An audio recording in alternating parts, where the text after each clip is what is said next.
See, just to embed the fold back, use the feedback. See what happens.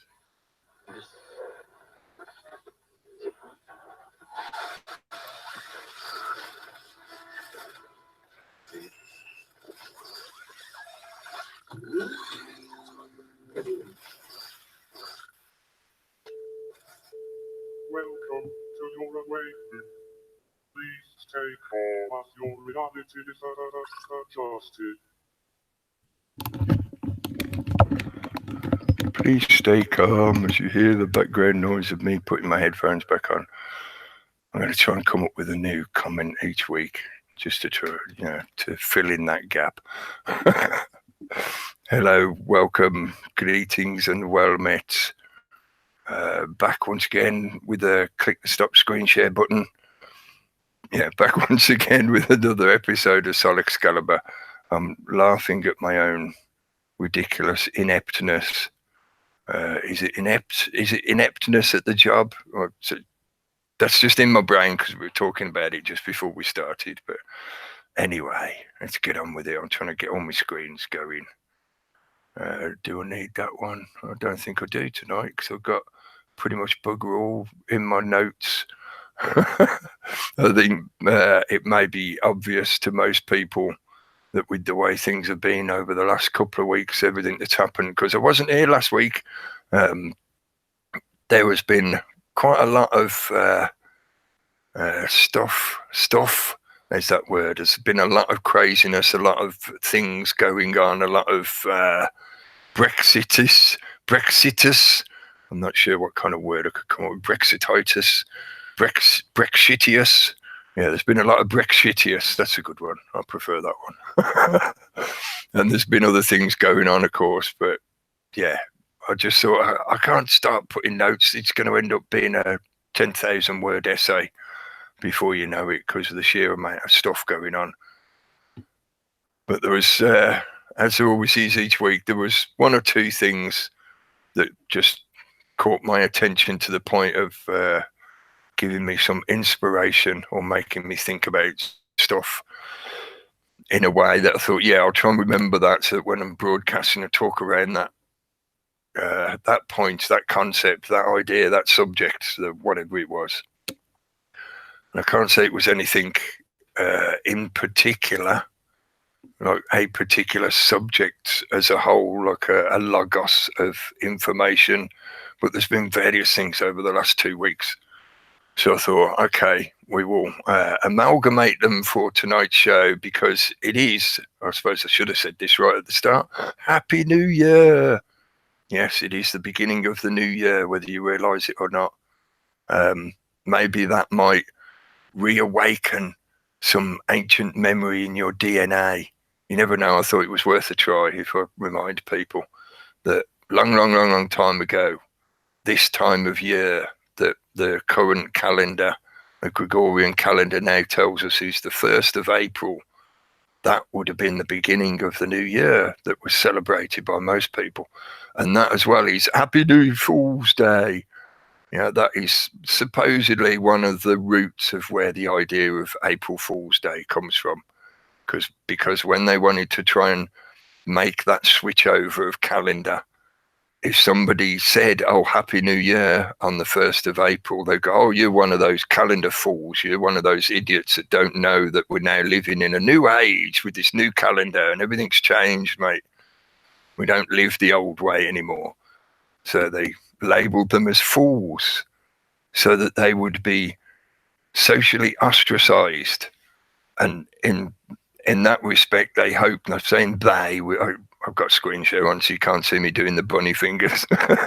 In parentheses, they, in speech marks, they didn't want the old way of living to persist. They wanted their new paradigm, their new patternation, their new Reich to dominate and to become the monopoly ideology that would rule over the world in the coming centuries and millennia.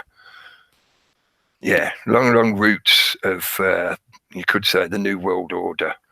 in another description, but that's just one aspect of all those changes through history that supposedly occurred according to the books that they give us to read. But anyway, before I digress further, yeah, it's supposed to be the new year. It is the new year, but it's supposed to be the foolish new year. And that social engineering effect of putting labels on people is still just as relevant now. If, in fact, I want to argue that it's even more so relevant now. And in this environment in particular, in this internet environment, this social media environment, where the attachment of a label can make the difference between you having the ability to broadcast at all, full stop, or actually being able to reach the audience that you're trying to reach. So, you know, actually people being able to find your stuff, find your work, your content, and tune in or watch your videos or read your articles, whatever it is you're putting on. In other words, what people know as censorship online. That label tactic is used and has been codified into a methodology that now in this social media environment enables the classic in speech marks they to be able to stick a label on someone, and you basically get disappeared into the background of the public consciousness. And slowly and surely that eventually, in their mind, this is what they hope will occur, that idea or bit of information, bit of knowledge, whatever it is that you're trying to present in your content or in your words when you're trying to use your free speech, that will eventually be faded out and eradicated from all knowledge. It's the equivalent of them of erasing knowledge. And for the last few years, I've spoken in different from different perspectives, but talking about quite similar ideas a lot of the time. And a lot of what I've often talked about is that restricting of the ability to think by altering the lexicon, the words available to people, and the definitions that those words make available to thought. So in other words, if you've never heard of a concept before, and then somebody tells you what the definition, the label, the descriptor is for that concept, and they explain to you what the definition is and the context, etc., you've now got a whole new bit of thing that you can use in your thought process in various ways. It's another tool, or it's another bit of resource that you can apply your tools to. So it potentially expands your thinking. That's why they're so obsessed with controlling information. Primarily because it controls perception, but also in the long-term progression of the way they manipulate society at large, it has that ability of restricting thinking and slowly, it's not so much dumbing people down necessarily. I know that, you know, that kind of phrase is often used to talk about this kind of stuff. People are dumbed down, you know, people are stupid, all that kind of thing. But even though, yeah, there is an element of lowering the intelligence of a lot of people, but really it's about creating fences within the process of thinking so that they can steer your conclusions or your decisions or your desires. And that can easily be seen through the example of marketing and propaganda, of how they utilize that kind of psychological methodology to make people feel like it was their own choice, it was their own conclusion, it was their own decision. That way, you go along willingly as they lead you in the direction they want you to go. So, yeah, I thought let's tonight talk about stuff like that, combined with the recent events, the tragedy, potential tragedy that has occurred in New Zealand, in Christchurch. I think I did mention this last week on the reality chat, and I think I mentioned it on the last show I did, number 11. But also all the craziness that's been occurring here in the UK with the continuation of the Brexit theatre drama that has been played out for the last 2 years. And I just thought it's very appropriate to talk about how that kind of saturation of information has affected the psyche of mainly the people in the UK, obviously, because in reference to Brexit, but this is something that's going on, maybe not necessarily globally, just to be technically accurate in what I'm saying, but it's certainly occurring in many countries. There's a lot of elections going on either at the moment or coming up soon or have happened just recently, quite a few in various countries. And a lot of countries are having similar problems where the general populace is not really happy with the general state of their political system.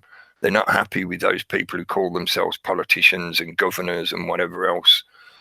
And there's a general discontent with the state of things, the state of the standard of living or the plight of various, choose your minority and promote it here kind of thing. All this stuff going on just as we get back to the new year. I just looked at the clock and it's 21:12. How appropriate. Time to play some Rush music. No, I couldn't do that. I'm not technically capable of playing Rush. But okay, at that point, gives me a good opportunity to. Other than that, I thought it was worth my time, and hopefully your time. I know this will probably bore a few people that have heard it multiple times before. But as it's been a while since I did it, I thought I would reiterate why I've called this show Sol Excalibre. And just to quickly round that up, because I haven't said it for a while, and I thought if there's new people listening, being the new year, I'll say it again now. Sol, S-O-L, is the name of the star that is our sun, as most people call it, the sun. But Sol is the academic label that was given to it. And the word Excalibur, the way I've written it in the title, the way I spell it, because it's not I was going to say it's not a true word. It's a word, but it's not in the dictionary. But I'm using a combination of the caliber, which is an old word that would be used to define something by its merit, either in terms of the quality of the item or service, like he gives a great service, it's of high caliber kind of thing, or some kind of defining value of an item if it's a thing. So this thing is produced to the highest caliber, and it's quite an old word that has some interesting etymology to it. It's associated with princes, basically. So it was sort of a standing word to represent people of high standard, according to the people that wanted to be given those titles and aristocracy and stuff like that, or claimed those kind of titles. But anyway, and I've attached the EX, which is just a language way of saying this is outside of or without this, like saying exterior. It's the outside of the interior. In and X is those two opposing dualistic points of view, either in or out. So Excalibre, so without caliber. My intention with that was to imply that this should not be given a measure. This is not about putting a measure on something and saying this is worth X value within the system of measurement that we use. And whether that be a materialist value of like the size or weight or that kind of thing, the mass, or the psychological or spiritual value of saying something has caliber, etc. By saying that, you're putting a definition on it and you're creating a separation between the one that is supposedly with caliber and everyone else who doesn't have that caliber. So it creates an us and them thing. But my point of titling it in that way was the idea was a little play on words and ideas, because I know most people would think of Excalibur, the sword.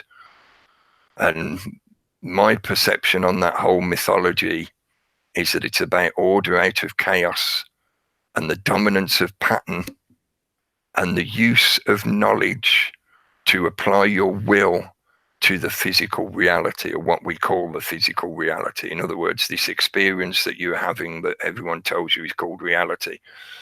The application of will And the very idea of the sword, Excalibre, it's not a sword. It's not a physical sword for doing, you know, knightly deeds with and chopping people and stabbing and all that kind of. It's not a sword. It's not a physical item. It's a concept. It's about having the ability to create a definition, and from that definition, you are given, or you attain, the tools to apply your will to this reality.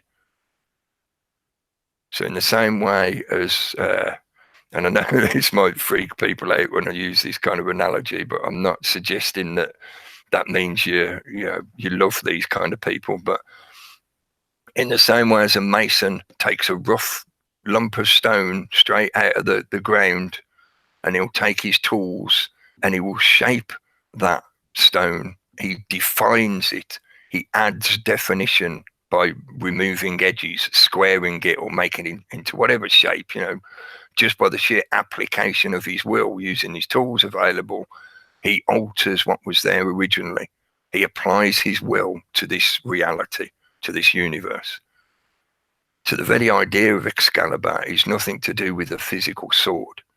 It's about honing your knowledge, your mental capacity, your spiritual abilities, and your participation within this very experience that we call physical reality, to be able to alter this reality to your will. And the ultimate definition of that is to do it in such a way that it creates good, it creates beneficial effects for everyone, not just for the person applying it. This is why you get the whole mythos of the legend of the knights being goodly knights, and the whole point of Arthur fighting is to bring good to the land and get rid of all the bad guys and kill the dragon, and all that kind of mythological archetypal play that is included in that legend. So the whole idea was the star without measure. It's not meant to be without equal, like egotistical of, this is such a fantastic star, it's like the ultimate superstar kind of celebrity idea. No, completely the opposite. If anything, it should imply, hopefully, that this is the light that you do not need to measure. You don't need to try and apply your definition to it, because if you do, you will miss out on something. You will restrict yourself. You will just be trying to put the uniform light, the all-encompassing light, into a box just so that you can say, you've got it in this box and you can open it and look at it when you choose to. No, it's there all the time. Our local star that we call soul is just our local star. But there's a lot of light out there. Hopefully that all makes sense. I just thought it was worth me mentioning it again, because I ain't talked about it for a while, and it's been a few shows since mentioning it before. So yeah, I'm not going to belabor that, because I could talk for ages just about that concept, and it just gets too repetitive the more I've done it. So I just looked back at my notes and remembered that no, there's bugger all in my notes, because we don't need notes tonight. Join in whenever you want, guys, because I've got no particular intention to do a lengthy monologue. That was all I wanted to mention, really. Let's talk about various things, because there's been various things happen over the last 2 weeks, and currently, we're on the backwash from the non-Brexit day here in the UK on Friday, and it's been interesting and unfortunately somewhat amusing watching the fallout in the British media and all the various stuff being thrown around. But yeah, there's been a lot of stuff going on. So I just wanted to say on the Excalibre thing, pulling the sword out of the earth is like, if you see a group of people, they all arrange themselves by the person next to them. They're constantly reacting to the people around them, and they're fixing their place according to the people around them. Yeah. Pulling your sword out of the ground is making yourself a master of yourself. Mm-hmm. Detached from what's going on around you. So when the little boy cries, "It's a wolf! It's a wolf!" you don't let them move your heartstrings, so to speak. Yeah. You have your hand on the hilt, on the handle. They're called the hilt. Yeah. Another one of that is that cartoon of Lucky Luke. Yeah, and he's walking along the street, like, and against the wall he sees his shadow, and he draws his gun, shoots his shadow, and the shadow just rolls up, like, and he you know, like a poster, and he picks it up and puts it in his back pocket. So, you know, he's detached himself from his earthly chains, if you like. Mm-hmm. Yeah, I'll see if I can find Lucky Luke gift.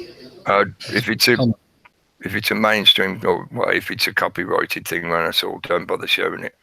Well, anyway, yeah, Lucky Luke shooting his shadow. Yeah? That's part of what I think is the most, at the moment, I know people are sick to death of hearing this stuff, because maybe this is just obvious now. And that's what I was hoping when I put the subtitle in tonight, because I thought, if people can't see a lot of the stuff that's been happening recently, and if that's not sort of prodding their wall of denial, you know, hopefully starting to make a few cracks in that wall of denial, then I'm just, I suppose, looking at it from the point of view of, if we've got to go further than this to try and get through to people, to try and get them to see a lot of what's going on, then things are going to get a hell of a lot fucking worse and nastier.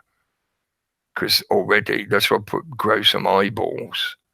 And I'm not trying to imply I as in, you know, like the egotistical individual kind of thing. Oh, I vaguely remember it, and but no, I was meaning as in, you know, at some point you've got to realise all this stuff is going on, and it's you that's got to make the realisation. You can't just be spoon-fed by somebody else and just join in under another banner just because the banner told you you're supposed to do it, you know. All these kind of different political groups that have been forming for a while now.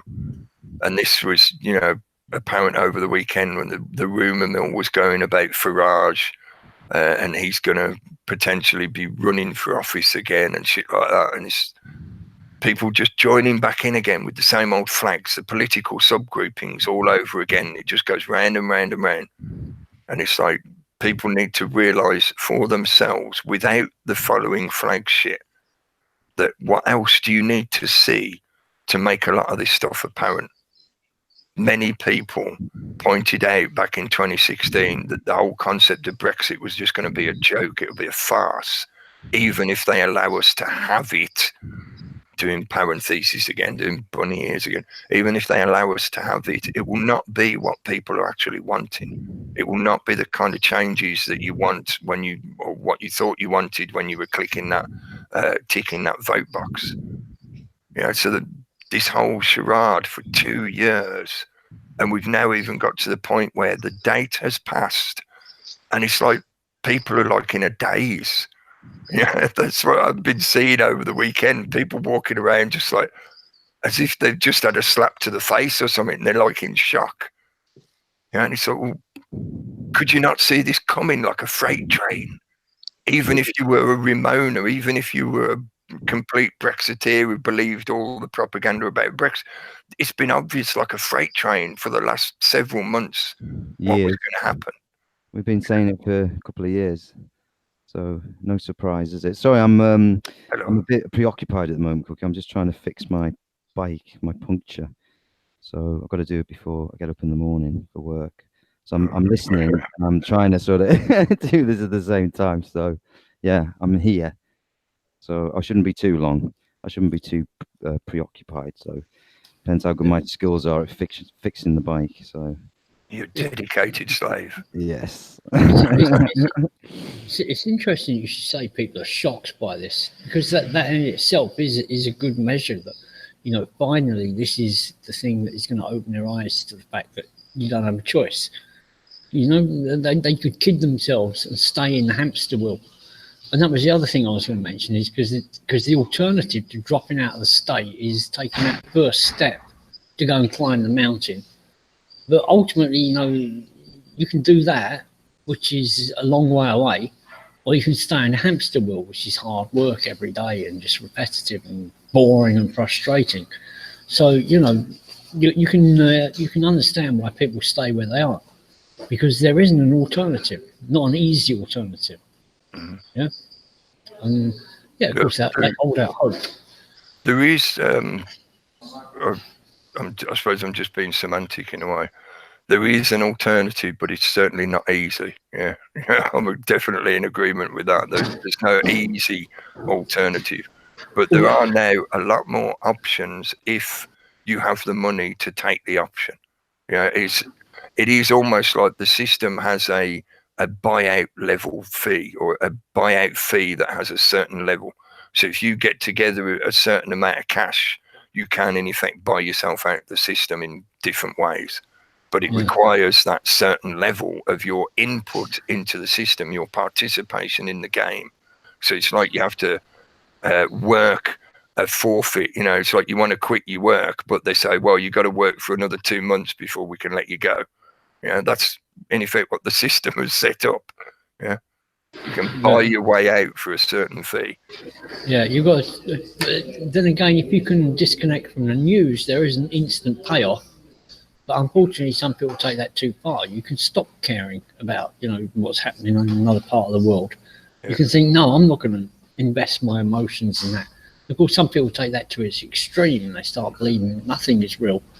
Yeah. But what you're saying about that, I've been, trying to get hold of hemp seeds to make some CBD. And you start looking at the CBD industry. Seeds, you can only grow them once. They're making an incredible amount of money from the seeds and from the CBD products. Yeah, so it's for the middle classes. If you've got money, sure, there's an alternative, but damn, man, it's expensive. Yeah, it really is expensive. Yeah, if you wanted to buy CBD products. Oh wow. Yeah, so it's been curtailed in its growth to become another cottage industry, or a new cottage industry. I think I've sort of talked about that kind of idea before, that if we were left to our own devices, in other words, if it wasn't illegal and all these various ways that they try and demonize it, basically talking about hemp and cannabis, yeah, if it wasn't for all that, then guaranteed it would be an entire cottage industry at the minimum. It would probably be a full-blown economic driver of an industry. But because it's illegal and there's all the propaganda that goes along with that, and yeah, I'm not surprised when you said some of the seeds that you got were hardly germinating and stuff like that, because that's the state they've created the industry into. They push the industry into that state. If you have that kind of level of cash for you to buy a license and buy a plot of land and buy the packs of seeds and whatever to grow, then yeah, you could probably do it. I was looking into that Endoka company. Now, they used to sell hemp seeds, but they don't anymore. I mean, I found a page on their website in the Wayback Machine where they used to sell them, but they don't anymore. But on another page of his website, the guy is saying, it's not just a small business. You've got to invest almost millions in the machines to clean the oil, yeah, to test it properly, to make sure it fits all the EU regulations, yeah. And wow, man, the guy's got a scientific lab up at the farm where he makes the stuff, yeah. And it's got to all be licensed. All those products have to be licensed, and they have to be cleaned and filtered, and there's so many hoops to jump through. So they create an economic barrier, so that it keeps it as a monopoly for those that are already established within the industry. And at that point, you can refer to things like British Sugar and see how that's what they've been doing for the past several years, at least. They've been working towards monopolising the industry here in the UK.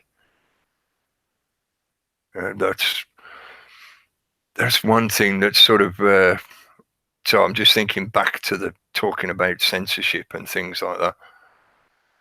The amount of it hasn't been outright censorship most of the time, but it's been social engineering, like what I was referring to when I was monologuing earlier.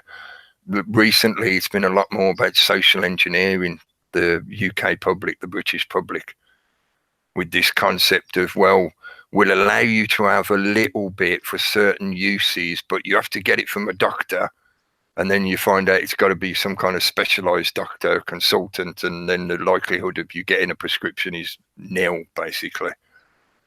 Yeah. I think as well, what this labelling you were on about earlier, and what the cul-de-sacking, where beneficent technocratic masters, steering and the shepherding through filter bubbles. I think that's been systematically set up to create echo chambers, groupthink, further entrenched divisions in society. These days, it's a question of freedom of reach as much as freedom of speech, I think. Yes, that's probably a better way to define it, really. With the way the technology is giving them the ability, or has given them the ability, I think they're more just, finishing up the paperwork, signing the documents and dotting and crossing the T's and all that kind of shit. They're just finishing up, but it's given them the ability now where you can have the illusion of free speech. Like for now, I haven't looked at the figures. I don't tend to bother to watch the numbers that much, but there's probably 15, 20 people watching live. Maybe sometimes occasionally there's 30 watching live. So now I'm reaching a few people, but in terms of reach, I'm not really reaching that far. But I've got my free speech at the moment, as long as I'm careful with what I say and how I say it. And that's not to self-censorship. That's just thinking of how to put it, creative ways of dancing around the potential roadblocks that cause you to get shut down or censored or whatever. You can be creative in the way you present stuff, such that you can talk in metaphors and analogies and in a kind of cryptic, symbolic way. That's a lot of what I've been doing, basically, in one way or another. You can tell though, watching. I was going to say, you can tell watching other alternative channels that some of the people that present, they do have hate in their heart. Yeah, they're looking to attack people, and you keep yourself clear of hating anything. You can talk, you can describe it truthfully, exactly what it is. Israel murdering. It doesn't mean I hate Israel or hate anybody. And I think if you can keep the hate out of it, it's much harder for them to sort of point a finger. But when you got people ranting hatred, I do agree, right? It's just it's one of those areas where that's the way they've created the environment deliberately. So in a way, I self-censor my emotions more than my content, the actual content of what I'm saying. Yeah. So in the same way, Israel murdering people in Gaza again recently, but I'm centering the emotional content so that I'm not saying it in such a way where I'm being supposedly hateful. It's a difficult thing to dance around, the way they're doing this, and this is deliberate as part of the creation of an environment where they can censor you just on their choice. It's up to them now. There is no clear terms and conditions. There is no clear defining white list of words that you can say or topics that you're allowed to talk about. There's nothing like that anymore.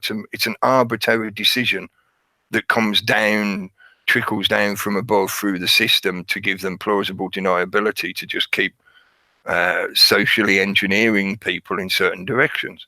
Well, that's because everybody has been taught to have emotions that are fake anyway.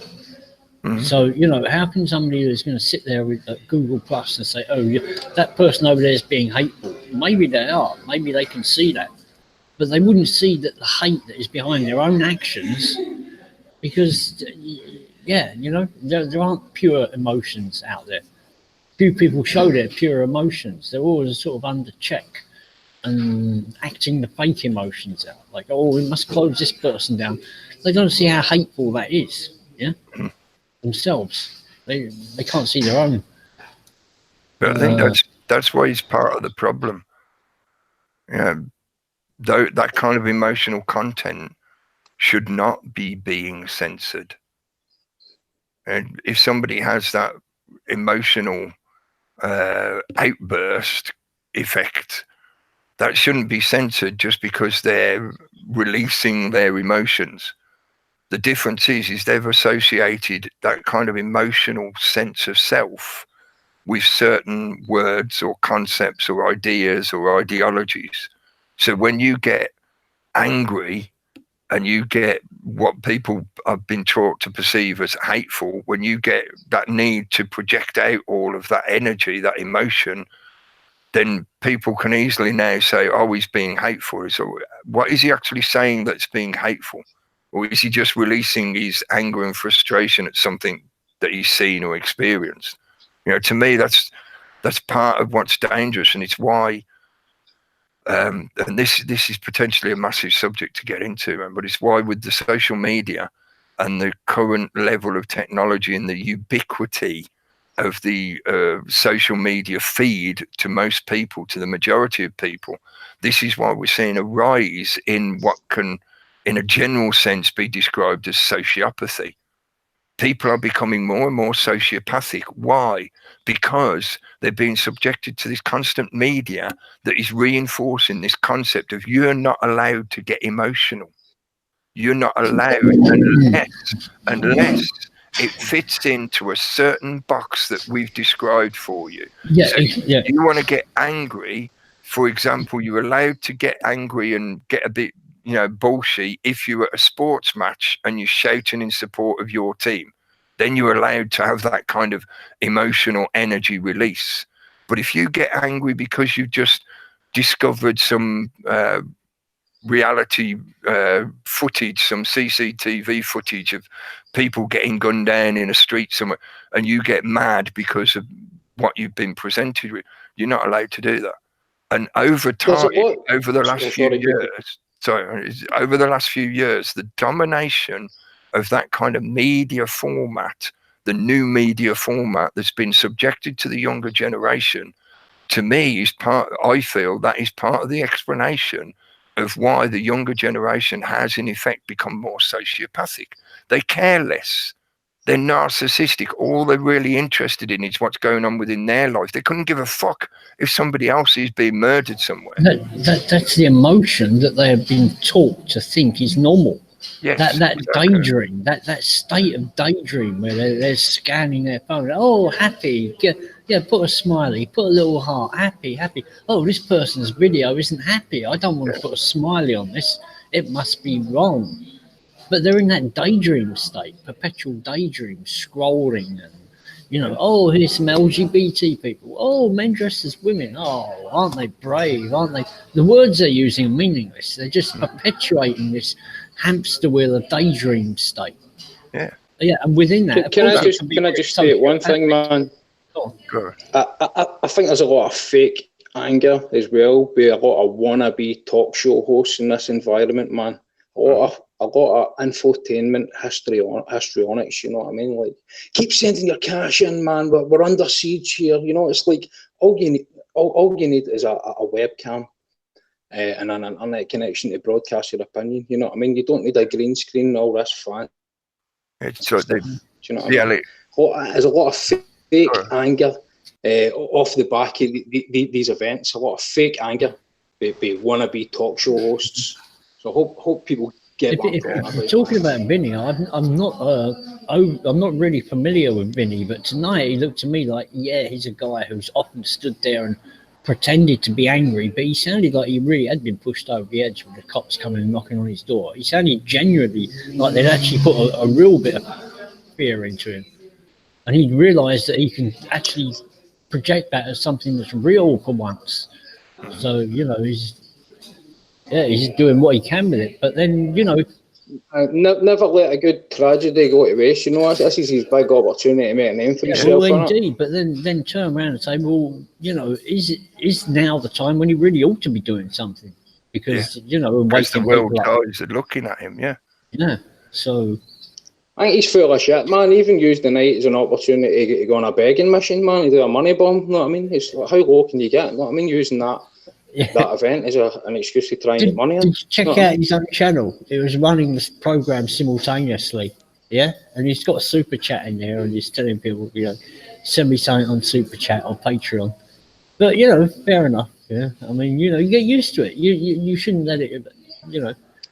Yeah, I tend to don't. profit off it, innit? You know what I mean? Yeah. Let's get Yeah, real. but in a war, there's always profiteers. I know that sounds a bit of a carte blanche statement, but unfortunately, in the current climate, it's no surprise that there are people profiteering. And I'm not necessarily pointing at Vinny and saying he's just a profiteer and nothing else. I don't think he is, but I do agree that he is at the moment making the most out of the situation. Yeah, he's making hay while the sun's out, basically. And in some ways, I don't disagree that the situation is a perfect opportunity for him to reach a hell of a lot more people, because a hell of a lot more people are looking at what's been going on in New Zealand. So, you know, a lot more eyes at his direction. So it makes sense, you know, both on a marketing point of view, but also if you are actually concerned about getting the information out at the same time, it makes perfect sense that you should do it now while everybody's looking. Take the opportunity, yeah. But for me, I've followed his channel. I'm saying that a lot tonight. For me, my opinion, I've followed his channel for years, and since about 2011, maybe even 2010. I'm not sure exactly when I first subbed to him, but I've watched his style and his format develop over the years, and I'm not that keen on the way he presents it most of the time, simply because Wasn't that keen on his presenting style tonight, man. It was a case of this is the reality. I'm not saying where the event happened or not, but he's saying this is the reality. I went down and I interviewed these people, and if you don't believe me, you're crazy. That's alarm bells for me. I can't have that. That's him. That's what he's saying. That doesn't mean the event did or did not happen. That's just what he's saying. And he's saying you're not allowed your own opinion. I am the arbiter of reality. I am the arbiter of truth. And if you don't believe me, you're mentally ill. That's what he's saying, man. Yeah, but you don't need to believe that. I know what you're saying, and it's just, to me, it becomes a moot point in this environment, because guaranteed you will always find somebody that's saying something that you feel makes you feel like that. If anything, it's been his fault for falling victim to the troll channels. The ones that say, oh, it's all a hoax, nobody died. That's who he's responding to. Possibly, when he makes those videos, which is wrong. Like you say, Daz, you know, there are people out there who come up with the craziest. You don't answer them. If they're crazy, you don't answer them. You know, that's part of that Hegelian process. Exactly, they pulled him in. It creates two polar extremes that are meant to fight against each other, like the flat Earth stuff. Yeah, you're supposed to have to be forced to have to choose one side or the other and just constantly argue with the other side. So I agree with what you're saying. With us or against us, isn't it? Yeah, the way he said it was not a good way to say it if he had a different intention. But by saying what he said, he is creating that kind of polar extreme. Either you're with me and believe it's real, or you're with what I'm labeling crazy people and saying it's complete hoax.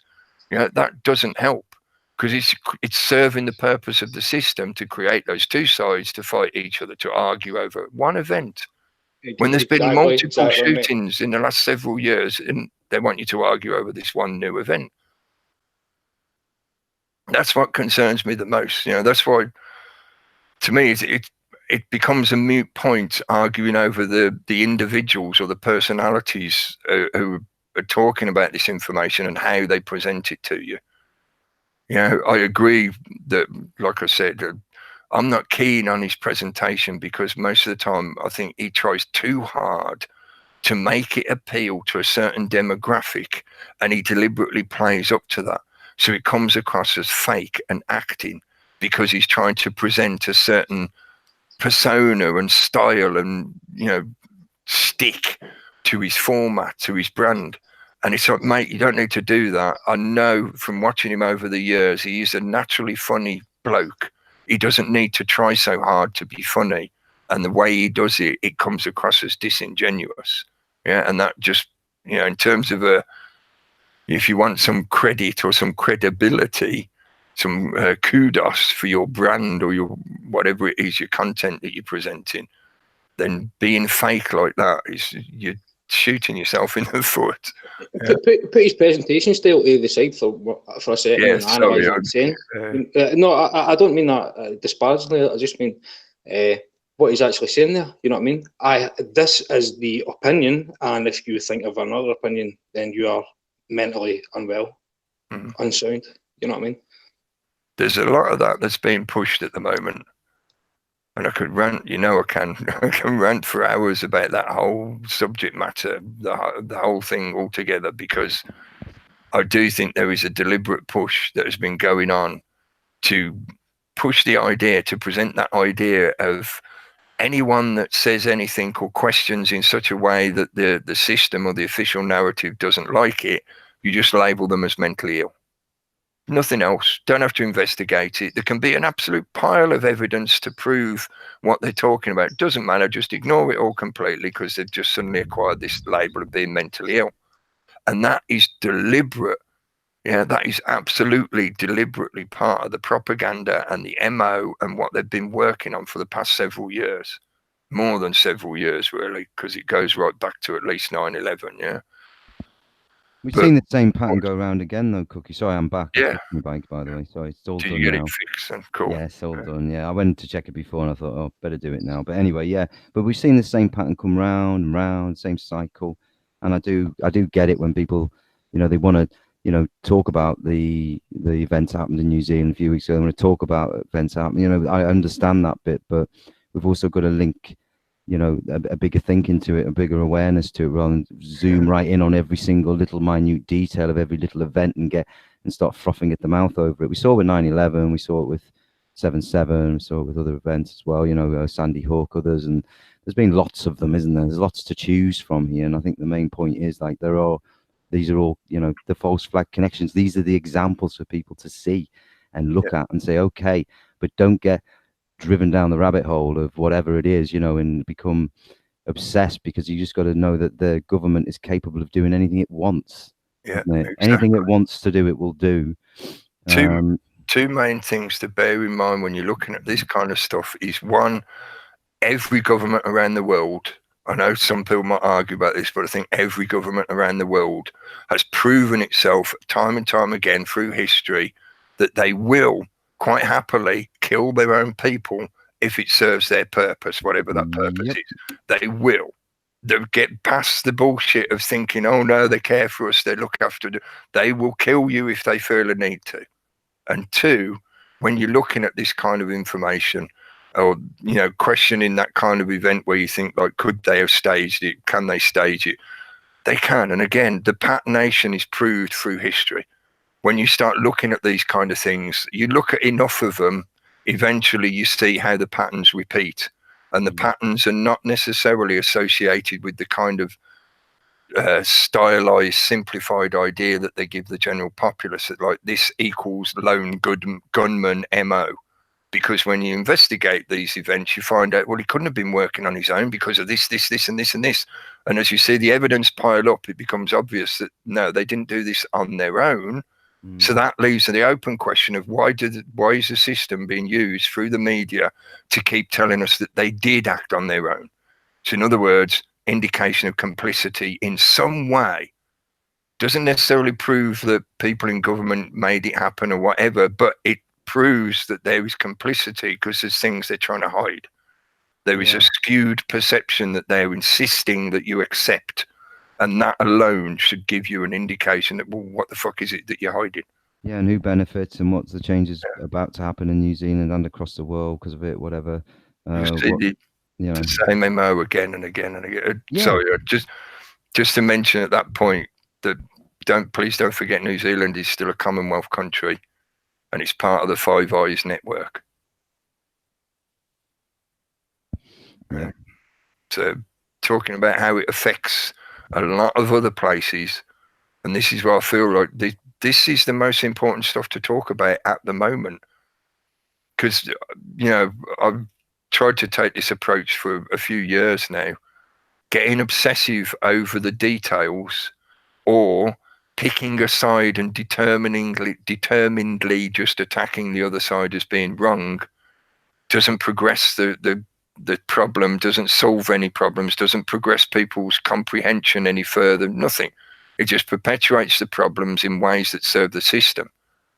So obsessing on the details of what occurred in the current latest alleged tragedy and picking one side or the other and saying everyone on the other side is automatically a mental case doesn't help, and it doesn't reflect the context of the bigger picture of how all the stuff that's been happening in all these nations is all interlinked, and a lot of it is going to lead to day-to-day changes in your reality where you'll find it difficult to live the way you used to live. So you're no longer allowed to call people a man or a woman because you can get prosecuted for that. You're no longer allowed... The cookie... Go on, man, yeah, because otherwise I'd Sorry, end up doing a laundry list of stupid shit. Sorry, mate, Matt. The only objection I would make to that is sometimes it can be important to be pointing out if it's a hoax or not. Because see, look, if TV fakery was involved in 9/11, for instance, right, that points out like the collusion of the media and that. It's not just a rogue element in the military. You know what I mean? There's bigger collusion. But I know what you're saying. Like at the end of the day, the most important thing is the thing that comes off the back of it. You know what I mean? Whether it was a hoax or not. Because it from our point of view as well, you've got to be realistic about what you're doing and what resources you've got available to you. Yeah, I'm not in a position where I've got access to all the evidence. You know, I can't go in the evidence room and start poking around with the different things. I can't access the files that the police have on all this, that, and the other. You've got limited access, limited availability. Most of the time we're dealing with the information that's presented to us by the media. So everything has to be taken with a pinch of salt. Yeah, because you can't, like Daisy just said, you know, they're working hand in hand with the governmental agencies. Yeah, and they will quite happily push out certain information or misinformation, deliberate disinformation. I mentioned that earlier as well on the Raconteurs Guys show when he mentioned about Veterans Today talking about the concept of it being fake and whatever. You know, a lot of those information sources have proved themselves to be purveyors of disinformation. Again and again and again for different reasons. Veterans Today has outright admitted it. I can't remember his name, the guy who's the chief editor or something that works there. But he said it himself a few years ago. And I can remember the video doing the rounds on YouTube of him blatantly saying, yes, sometimes we have to put out disinfo. If we didn't play along, they would shut us down. Have to play So he plays the game, but he told people. So I get the idea that it's sort of like a karmic reassignment that he's trying to do. He's basically saying, look, people, I warned you up front. Some of the stuff we print, some of the stuff we put out is bullshit. Yeah, you got to look at this for yourself and think for yourself. Grow some eyeballs. It's interesting how they change it and swap with it and mess with your head. Because did you see the Alex Jones recent revelation? Yeah. Again, the mental health. Yeah. Yes, all that angle again. I was having a psychotic episode when I was apparently, that's his excuse anyway. It's my conspiracy psychosis. Yeah. He keeps doing all that shit and all. So, that's what I say at the moment. There's been, at the moment, within the last several months, this year certainly, there's been a ramp up in this push to try and use that label and apply it to anyone and everyone who's talking about any of these kind of big picture subjects or geopolitical stuff. So no, automatically, he's a mentalist. Ignore him. Not allowed to have a rational, debate and a sort of discussion and what you see with your own eyes and what you see with the patterns, like I mentioned, over your lifetime you've been here and stuff you may even witnessed yourself.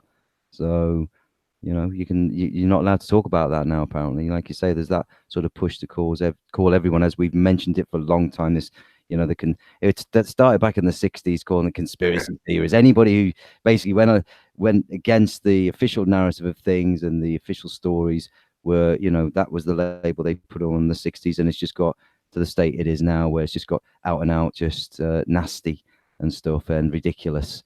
When you see people like Alex Jones doing what he's done recently, it's laughable because you could see it all coming. And it's all, I know this is sort of a bit, I don't know, I'm not, I was going to say it may seem a bit obvious, but maybe not. It's another one of the things that's indicative of your general situation in society moving towards tyranny, because it's restricting the things people feel that they can or can't talk about or think about even. Yeah. Mhm. I know, like, we've spoken about this in the past, because even though I dance around the whole debate, and well, basically I don't want to debate. I'm not going to get involved in a debate over the questions about the shape of the planet and stuff like that, No. because I feel that in the long run it's not helpful.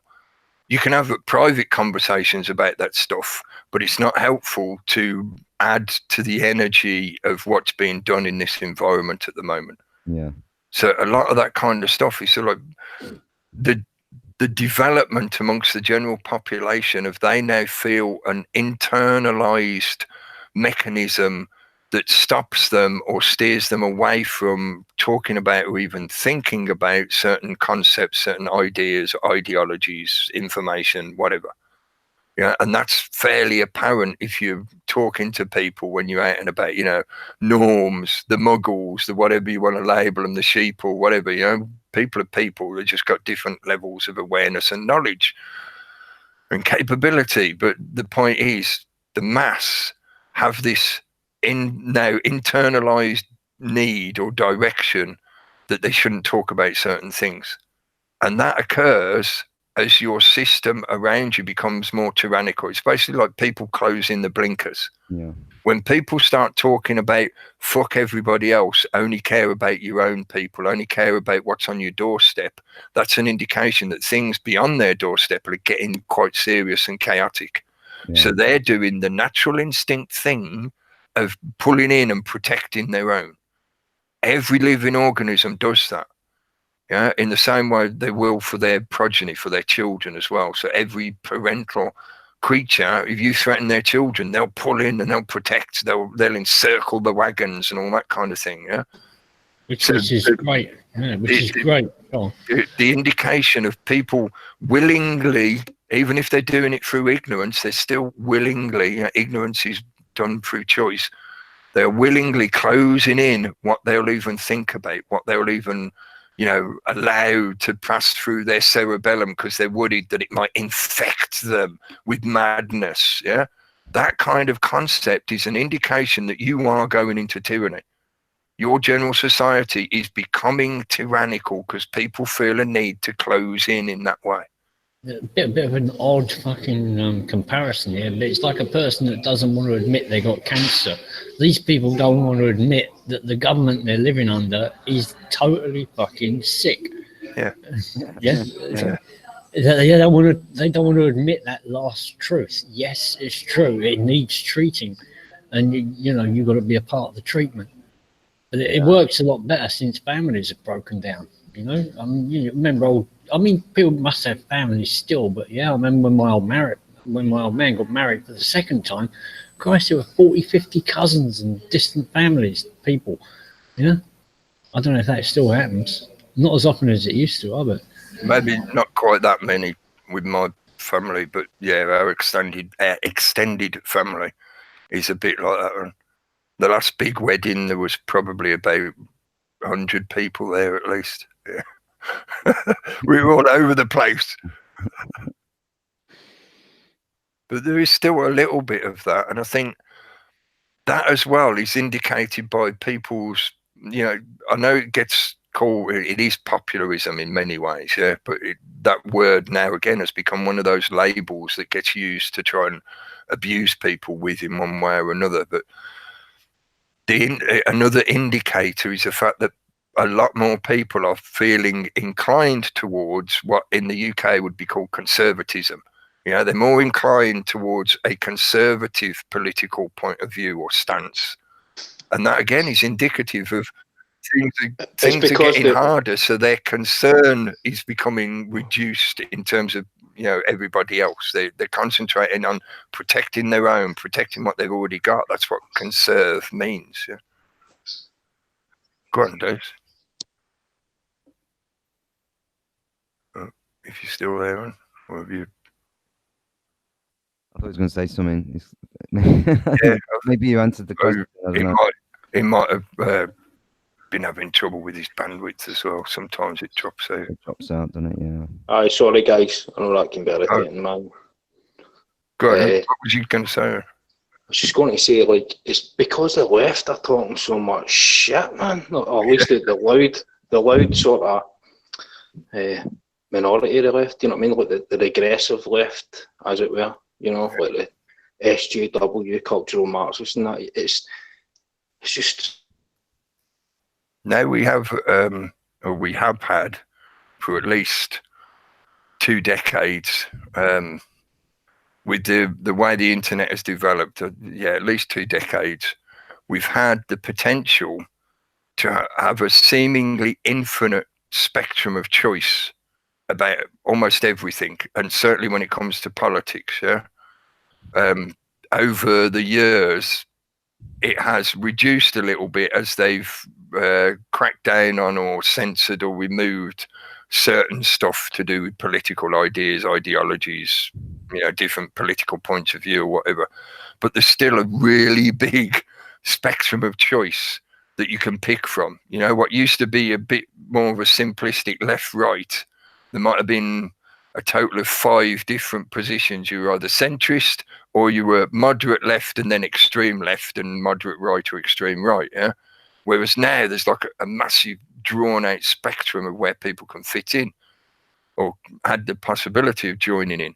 But over the years, with the way this internet has been developed, and a lot of the platforms that people have gravitated to have furthered this kind of self-fulfilling prophecy effect.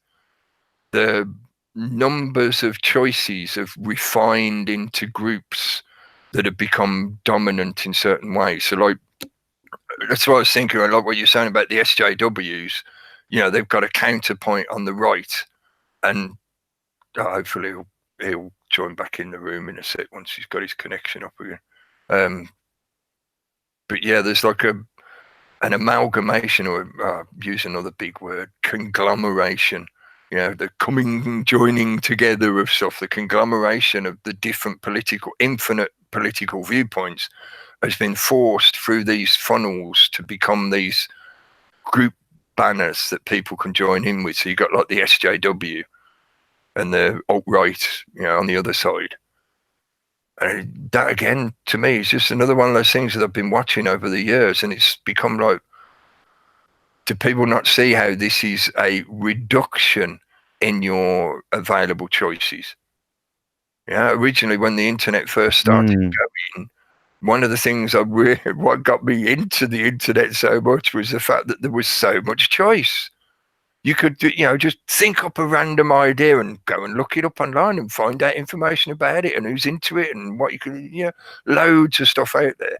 And that availability of choice has reduced and reduced and reduced and reduced. And that's through the algorithm, Cookie, because of the fact that, you know, they now put your Google feed together, or whatever you're using on your phone. It's generally Google, which will put this sort of Google stuff together. There's other things do it as well, but they'll basically take everything that you've looked at maybe or clicked on, but then they'll want you to use that as your normal feed, if you like. That's where you go to, but that limits your choice. It actually limits it. It puts more limitations on it. People don't realize it actually is, because it's just giving you what you like. You know, it's not expanding you. It's not making you look for something new, like you said, or you want to look for something new. It's just giving you exactly what you like, because it's picked up on maybe everything you've looked at in the past, whatever, 6 months, year, or whatever. And you know, it constantly updates itself, because the algorithm's getting better and better and better and faster and more sophisticated, as we know, with YouTube and everything. They can take you down live now if you're saying something that they don't like. Censorship, instant censorship now happens. You know, the algorithm's so good at picking it up, it just shuts you down. It was mentioned a couple of times by Vinny. Yeah, that he got censored live, and he's never seen it happen to anyone. I'm sorry, mate. I've seen it happen to a few people. Yes, I have. Yeah. One in particular, Jeff C. I've seen it happen at least twice live while I'm sat here watching and typing in the chat room. And all of a sudden, the feed just stops, and you can't get back to it, and it's gone. Yeah. It's like, what the hell? So yeah, they've just come along and go, no, you're not allowed to broadcast anymore. All that shit is just trying to foster a siege mentality, is it not? Yes. Get yours now before we sell out. You better get in quick before the panic buying starts. We're under attack. They're all trying to close us down. Yeah. Help! Help! I'm being oppressed. Same old chestnut. Yes. Yeah. The problem with all this stuff as well, I mean, it's like the actual event as well occurring, and you know, a lot of this stuff, a lot of the process of the debate over the event and the information, you know, rolling over a couple of weeks. But that's the unfortunate aspect of it is it doesn't disguise the fact that this stuff is having that kind of effect. When I say this stuff, I mean things like when an event like that occurs and you see this ripple effect across the social media, across the internet sphere of people, you know, there's always someone that wants to be the first to report or the first to say whether it's a this, that or the other, false flag or hoax or whatever. There's that marketing element of them wanting to, you know, get to the front of the queue and get the customers to come in their shop and buy their particular product. And the problem with that is like, well, yeah, we need to get the information across to people, but the way you're doing it is perpetuating part of the problem. You know, hopefully this information will spread because people see how important and relevant it is, not because they like the particular way it's presented by whatever particular face happens to say it. I'd like to think people still think and can think, you know, like, and work it out a bit, you know. I'd like to still think that happens, you know. I still judged on the content of its character. Yeah, I still prefer to be optimistic, and like I've been saying to people now for years, please try and deal with the information rather than the personality. Even though who presents it and how they present it, the style they present it to, all that kind of stuff matters for context, but deal with the information first. Content. Yeah. Because that's a major part of the problem in this environment. And I'm quite happy to sit here and say I'm not hypocritical, because I'm very aware of the fact that I'm here running a channel, putting out content where I'm talking about this kind of stuff. But as I constantly reiterated over the years, is that I'm not here to be your guru. I'm not here to be your truth decider, to spoon feed you. I like talking about stuff that hopefully will get you thinking and inspire you to progress, move towards your own realizations, and that will give you the empowerment for you to see how you can change this world. Because I'm confident that once enough people actually get that kind of flow that's going on here in this change of paradigm, then that's what will enable the changes to take place that people often say they want to see. Yeah. An individual can only achieve so much. Yes, they can make major changes, but those major influential individuals are few and far between. Most commonly what happens throughout history is it's the little people just getting on with it day after day. They're the ones that really change the foundations of society. When everybody decides to stop doing a certain thing that we used to do for however many years, then that thing fades away and society changes. Yeah, look at the yellow jackets. Yeah. I mean, it just once people get up, begin to stand up, others do too. Mark Windows did a thing about the little Brexit meeting there was in Westminster the other day, and the fact that people that climbed up on Downing Street, it was all staged. Yeah, and you know that is the part that the cameras caught. They didn't catch the actual group of people who had gathered there. They weren't protesting; they just gathered, you know, to make themselves sing. They didn't appear on the news, I think.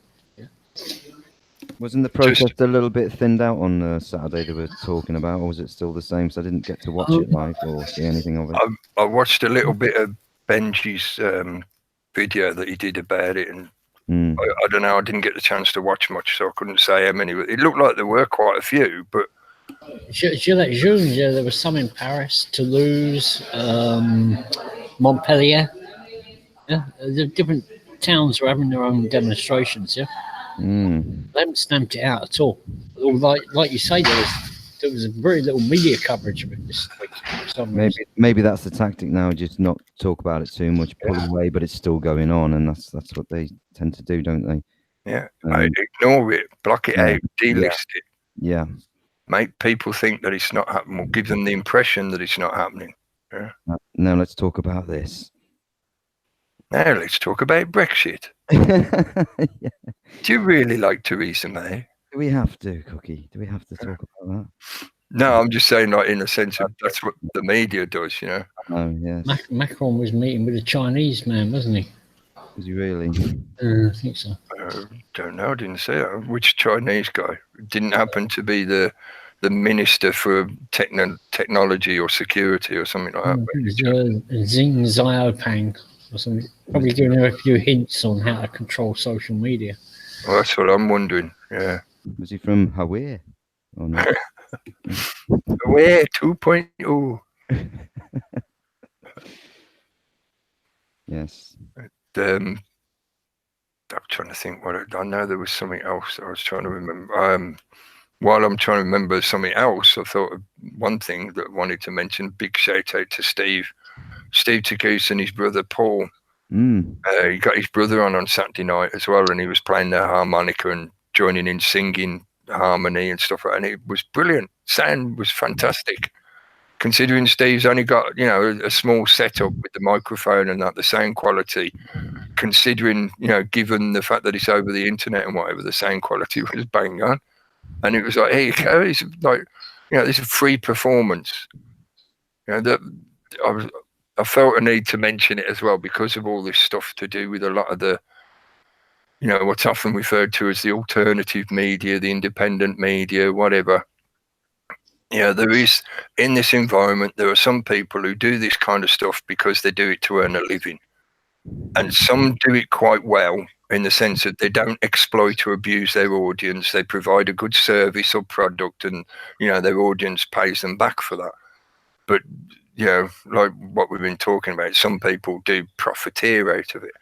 But then you got, I think it's like Steve and his brother who are happy to sit there and do their thing because they're passionate about what they do, and we all get to appreciate it for free.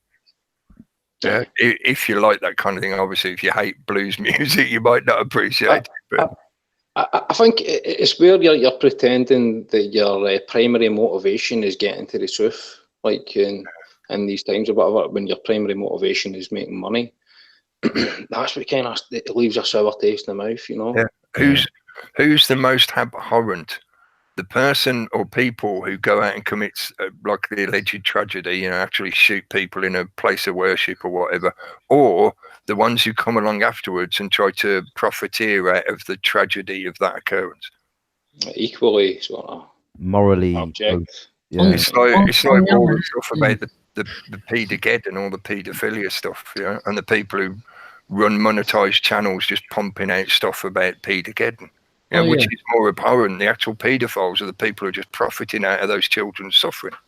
But since the internet came along, a lot of the mainstream papers and that, they've been replaced with channels who are trying to do journalism, channels that are doing opinion pieces, you know, and then they got the monetization. So these people said, well, you know, I'm fucked for a job now because I'm probably on loads of different blacklists. Nobody want to give me a job. So, okay, I'm getting monetization from the advertisements. Then that's closed down, so they open up the Patreons.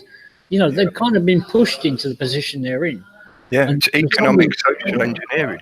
So what could Vinny Eastwood do if he stops? Yeah, he's going to have to go for a really low-paid job because nobody's going to trust him. He's on blacklists, obviously. It's pretty fucked if he doesn't just keep doing what he's doing. Yeah?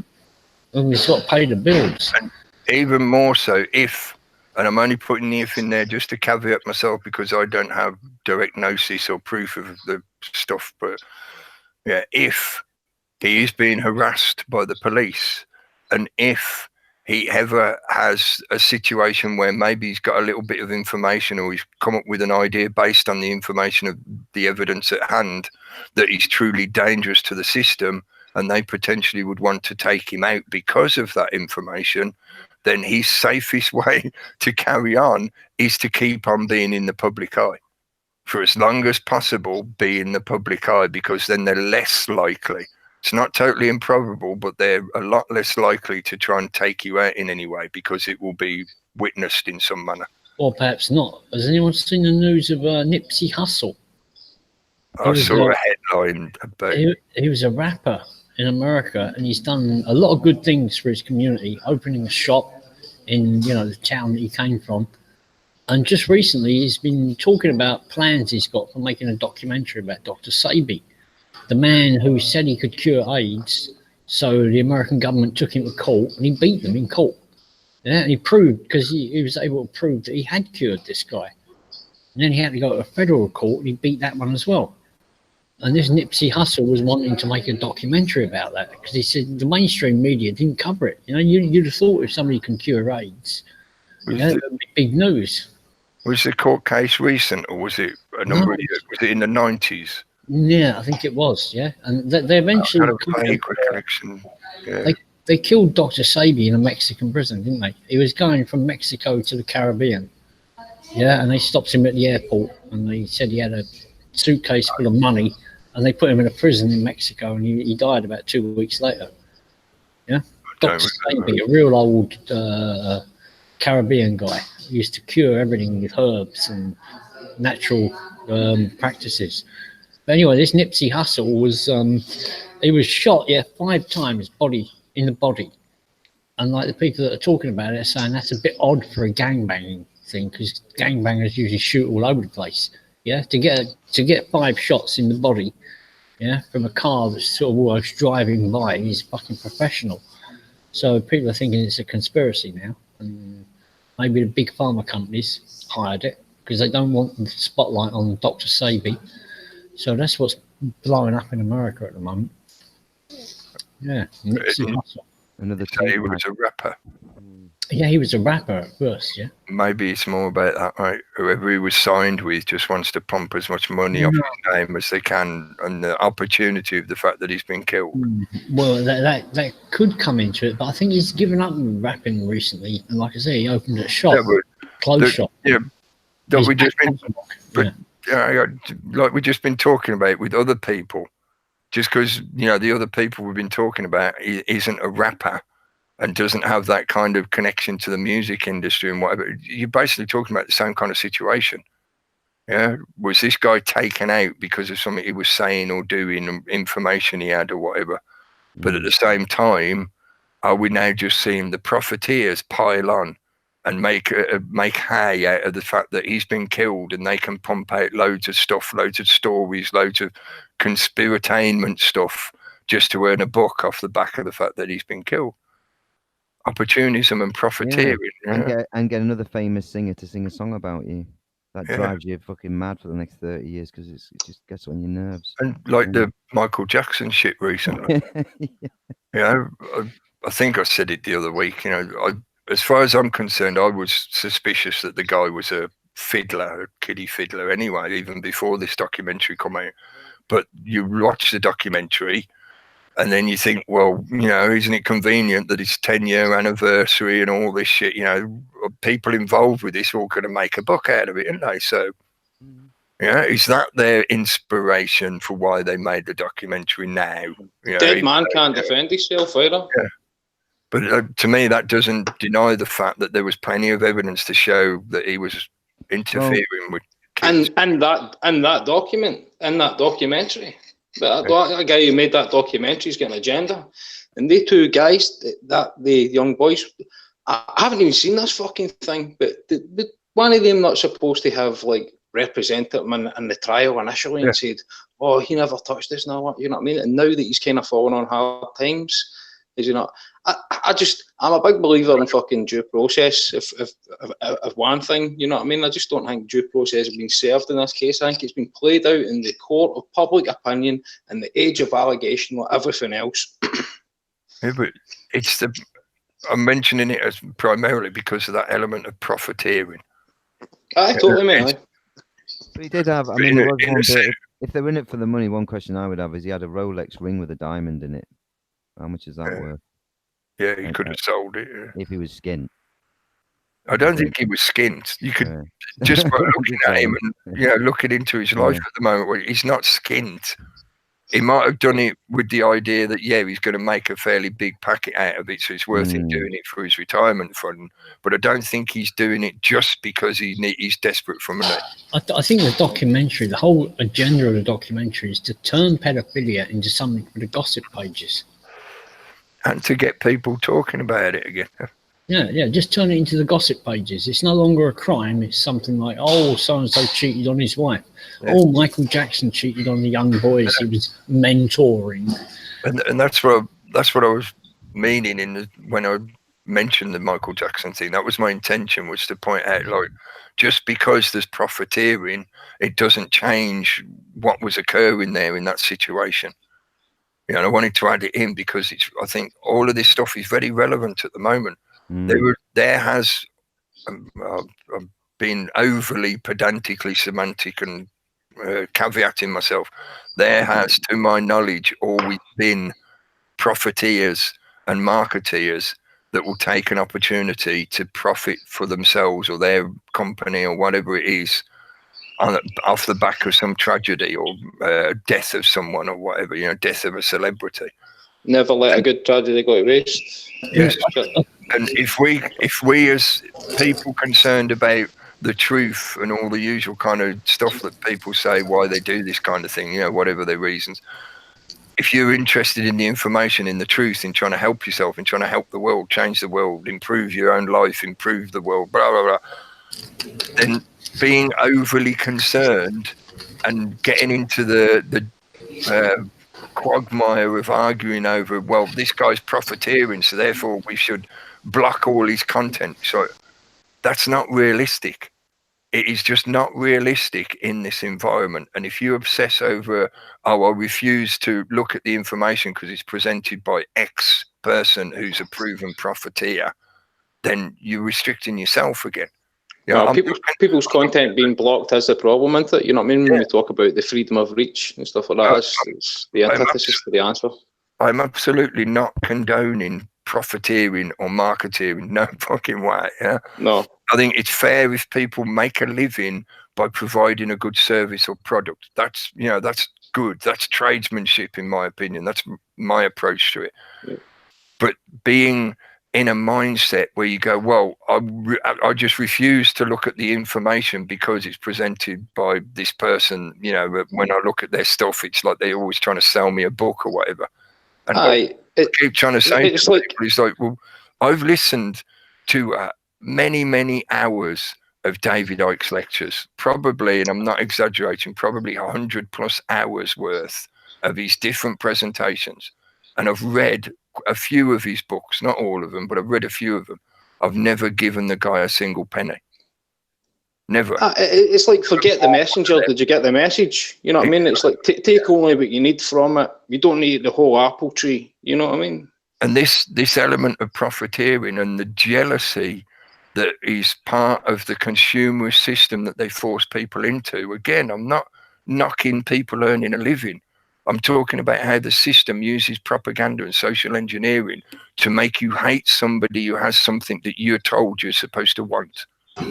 Another thing about that Michael Jackson thing is it's typically the kind of thing that would have taken place on the internet, but it has crossed that border to the mainstream media as well. Yeah. So they're starting to do that. They're appropriating the internet world, which they're separate from the MSM. They're appropriating. I don't know whether I'd call it appropriating, but I think they've deliberately been working on consolidating it. I was going to say merging the two together, aren't they? They allowed the internet to be like the Wild West for a few years, you know, free movement, free travel, free information, whatever. And they've gradually been setting up the infrastructure to pull it into become the new mainstream media.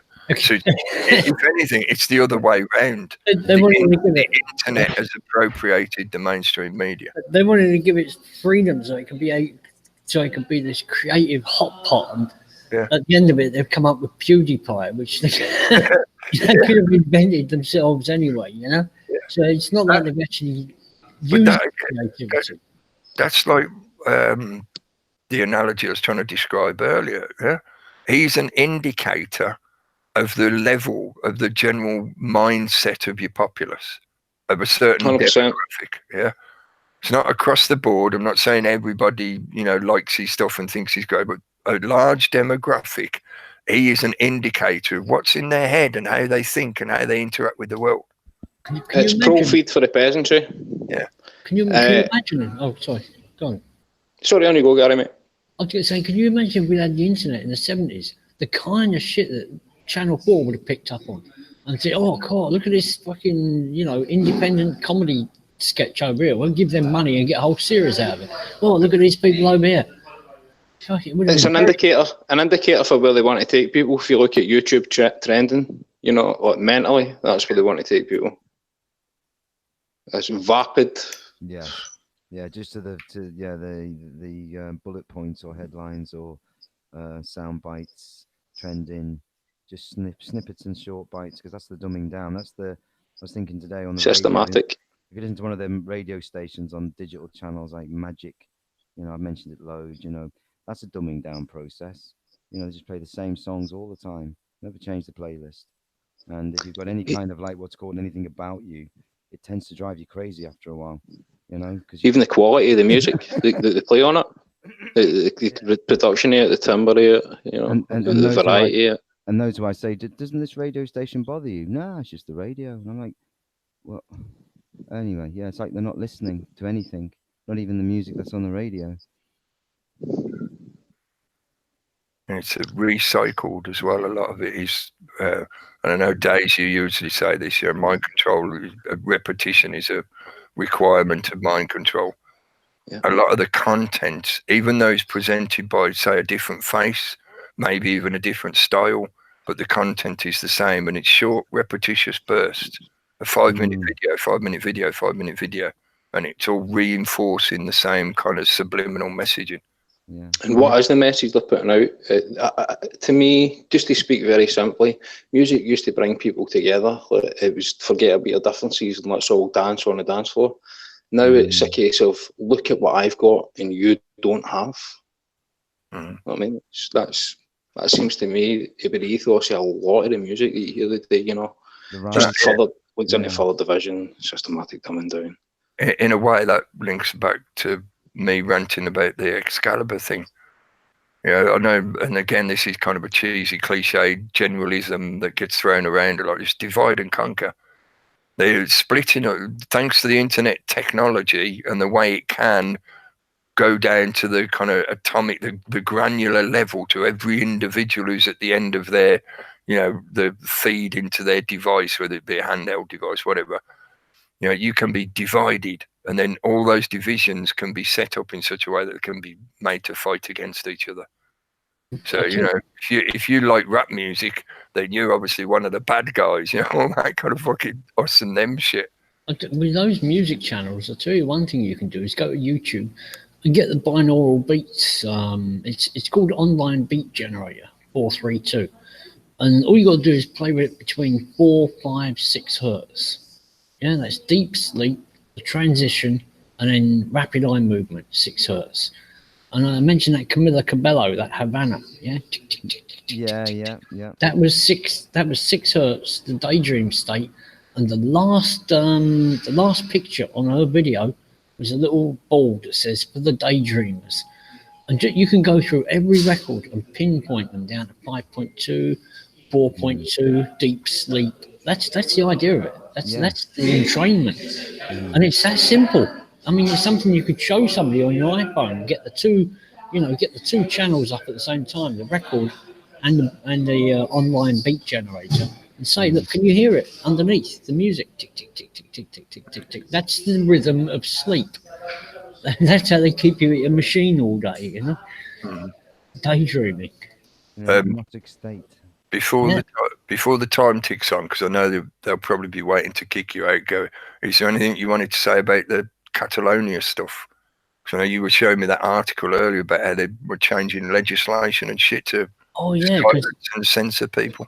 Well, I can say a bit about that on Wednesday. I'll read up on it. But what's happening? We're getting an election here, and they've banned the Catalan channel from describing the people in prison as political prisoners. You're not allowed to call them political prisoners. You're not allowed to use the phrase political prisoners. So one program came on and they called them the Politi Prizzies or something. Yeah, just like, you know, they took some of the letters out and said the Politi Prizzies are still in Madrid, and one of the other parties wants to sanction them now. Yeah, and there's a bit more about the thing I could say. Rajoy, you remember the ex-prime minister, the one that used to drawl and dribble like a baby? Well, he was in court, and the prosecutor asked him a question about something, yeah? And he answered, and they said, how do you know that? He says, oh, I read it in the newspaper from yesterday's trial fucking things. And everybody in any trial in the world is told, don't follow the trial on the media or the newspapers. And he said, oh, I read it in the newspaper. This guy said it in here yesterday. That's instant contempt of court. 5,000. No, they didn't do nothing. They just ignored it, like they didn't hear him. Yeah. Oh, it's a farce. Yeah. But doing that, censorship is strong. yeah, that's another indicator, to the point that, you know, that's like the Newspeak dictionary. You are no longer allowed to use these words. When you stop using those words, how else do you describe that concept that somebody has been imprisoned for their political point of view?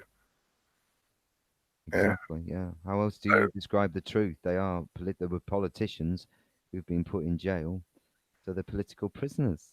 Did you see the Barroso, the foreign minister? Did I mention simple this last terms of that? Wednesday? Yeah. Did I mention this last Wednesday? The foreign minister, when he was on, I think it was a German program, but it was in English, and he was talking to him in English, and he said, "You do realise that 70% of the people of Spain want to amendments to the constitution." He just got up. He said, "No, I'm not talking about that. I'm not talking about that," and he just went out. Yeah. He just left. Whoa. The best political visual meme that I've seen recently is the one from America where I can't remember who the guy's name is. He's some new appointee for the Trump cabinet. But he's at this presentation thing, and there's like public audience behind him. And there's this woman who puts on this like swamp creature mask and just sits there in the background. She doesn't wave any signs or nothing. She's just there with this like green swamp creature mask on. And it's just that's culture jamming, as they used to call it. Yeah. One of them ideas. He was meant to drain the swamp, wasn't he? Yeah. He's filled it back up again. Yeah. It's another classic, you know, deception on the public, where they think this guy's coming in to fix stuff, and he's completely the opposite. He's not fixing anything. He's just making it fucking worse. What was that guy's name again? Oh yeah, Obama. Yeah, I remember. Yeah. Yeah, just given the Nobel Peace Prize and just carried on bombing and invading and drone striking and all the rest. Good night, Gary. Yeah, good night, Gary. Cheers.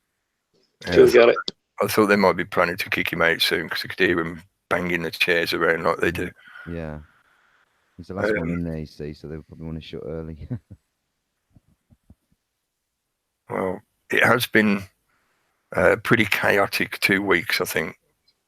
This seems to happen whenever I get in a situation where I can't make it to do a broadcast. Like last week, I wasn't at home, and where I was, I thought they'd have all right internet, but when I was trying to connect it, it was just not working very well. It kept dropping out, so I just thought, sod it, I'll take a night off. Yeah. And then, like, when I have a night off, all of a sudden there's like stuff going on all over the place. It's like, what the hell? Every time. And I know that's a psychological effect of you feel like you missed some information, and when it piles up, there's this big pile, so it makes you feel like there's loads. But this is, the last couple of weeks have been very busy in terms of big events, major changes going down. And, well, I was going to say the progression of the Brexit situation, but that isn't a progression. Stalemate for forever. Yeah, it's just gone the way we thought it would. And, we've been talking about it for a while now. So I'm not surprised. I'm not surprised at all that they're talking about Theresa May resigning, after all this stuff has happened, whether they go through with it or not. I'm not surprised that they're talking about delaying it for however long, even for another year or more. Further indecision. Yeah. Mm-hmm. And I'm not surprised they're talking about having an election, a snap election and shit like that. It's like, yeah, I know people, well, quite a few people like to say I'm cynical. And it's all, yeah, okay. I accept that, yeah, some of the stuff I say and the way I say it comes across as cynical. Maybe I am a bit cynical, whatever.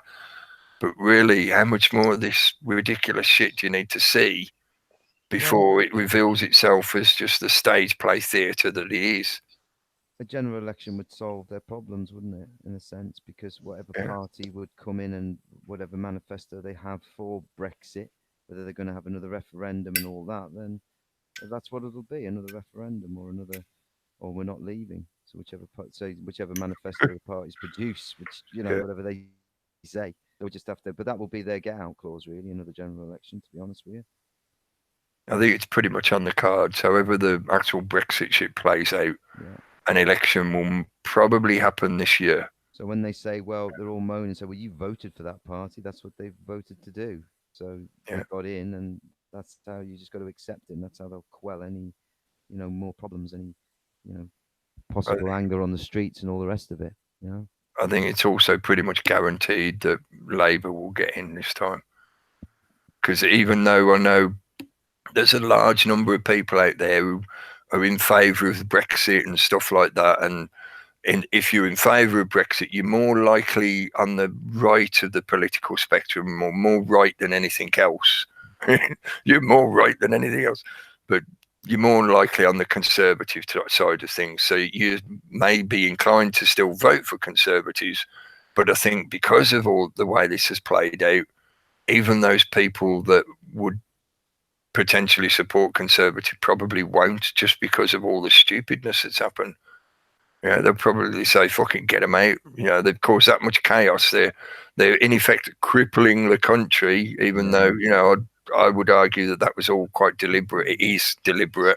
It's not just ineptness in the job position. No, this is all being done deliberately. Made it happen.